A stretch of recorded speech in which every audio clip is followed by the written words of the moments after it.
marka hore waxaan rabaa inaan halkan uga mahadceliyo shacabka reer Beledweyne oo shalay safarka aan ku nimiday booqashada aan ku nimiday magaalada Beledweyne caasimadda gobolka Hiiraan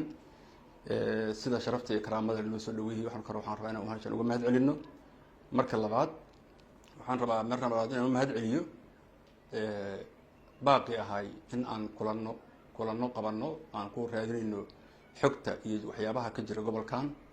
odayaasha dhaqanka oo qaybtii koowaad aan kulannay waa uga mahadcelinayna ayagana aqbalaad ay aqbaleen sidoo kale waxaan rabnaa inaan la kulanno odayaasha kala duwan oo magaaladan degan waxaan rabnaa inaan la kulanno ururada haweenka waxaan rabnaa inaan la kulanno culimada diinka waxaan rabnaa inaan la kulanno hadduu ilaahay idmo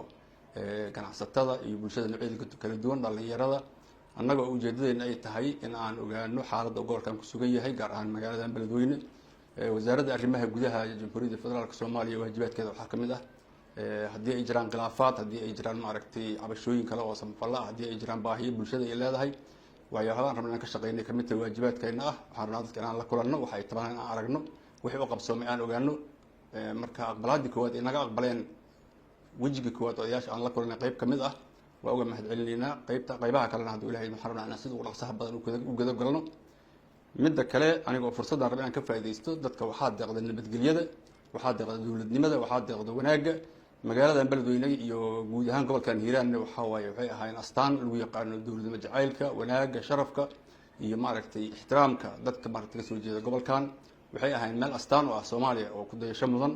waxaan rajaynayaa inay sidii ahaa doonto oo haddii ay jiraan dhaliilo yaryar iyo waxyaabo yaryar oo hadda sabab ay jiraan in la xalin doono aad u rajaynaa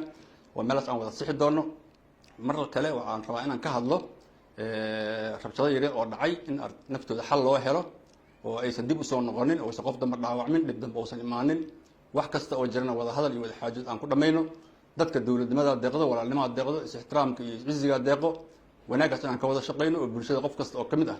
oo isu taago in nabadgelyada iyo xasiloonida iyo dowladnimo wanaageeda laga wada shaqeeyo arrinkaas waxaan rabaa inaan maaragtay dadka reer Beledweyne ku adkeeyo oo aan u wada istaagno xasiloonida iyo wanaagga iyo isjacaylka iyo dowladnimo wanaagga iyo jeclaanta dowladnimada iyo jiritaankeeda inaan ka wada shaqeyno aad uga rajaynaa wixii maanta dhacayna inaysan dib dambe u dhicina waa ka codsanaa oo xaaladda caadi lagu soo celiyo wax kastana annaga waxaan rabnaa inaan miiska soo saartaan oo aan laga hadlo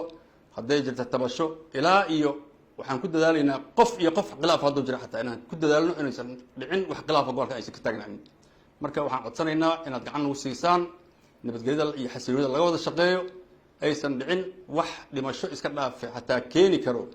tuurad dhowr qofood oo isu soo baxdo buuq yaroo kacay inaysan imaanin aan ka codsanaynaa oo xasiloonida aad looga shaqeeyo